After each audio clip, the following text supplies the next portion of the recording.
Hi guys, today I'm going to show you how to build a perfect firewood guide for your chainsaw, and then we're going to go and test it out, cut up a few logs. Now for those of you who are seasoned firewood cutters, you probably don't need a guide, but for someone like myself, I don't cut enough every year to really have a good idea of what's 12, 16 inches, etc.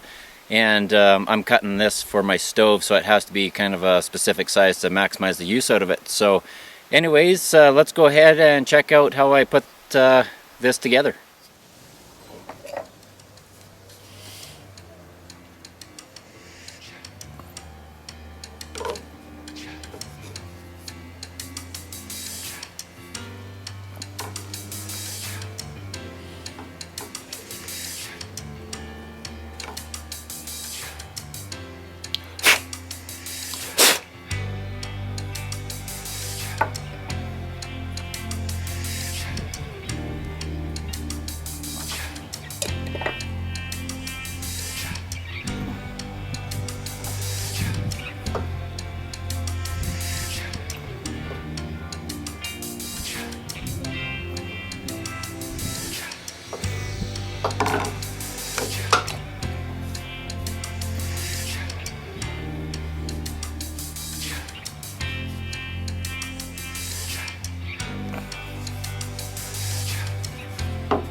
Alright, as you can see, that was super simple to build.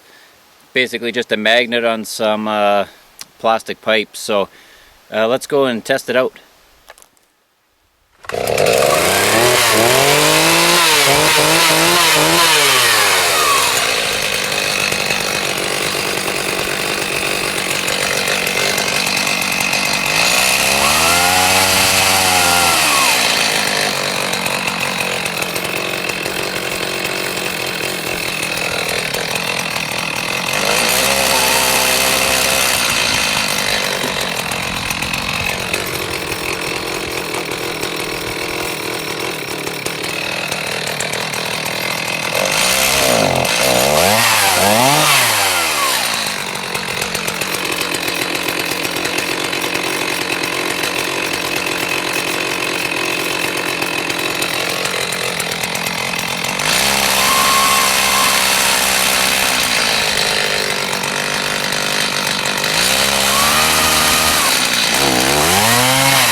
Okay, as you could see, I was able to mark this log. Alright guys, so initial test on this. I think this is a good way to mark your logs, but definitely you need a stronger magnet. This kept vibrating off the bar, and I just bought, this is just a cheap magnet, so if I got something a little stronger, I think this would actually work quite well. But overall, pretty simple to do, and very easy to go and mark your log out. You can't cut right through with it with the guide on. You have to basically just mark it and then cut all your logs after. But yeah, I like the idea. I like the concept of it, specifically if you're cutting wood for a specific size stove. I've got a little outfitter tent with a wood stove in it, so I like to cut the wood exactly the length that'll fit in there. So these work pretty good. So anyways, hope you guys enjoyed the video. This is a good little firewood hack for the amateur like myself. The other thing too, I painted this bright orange, and the reason I did that was because when you drop stuff in the woods, it seems like it's impossible to find it. So painted it same color orange as the chainsaw, and if we lose this, it'll be pretty easy to pick up. So anyways, we'll see you guys in the next video.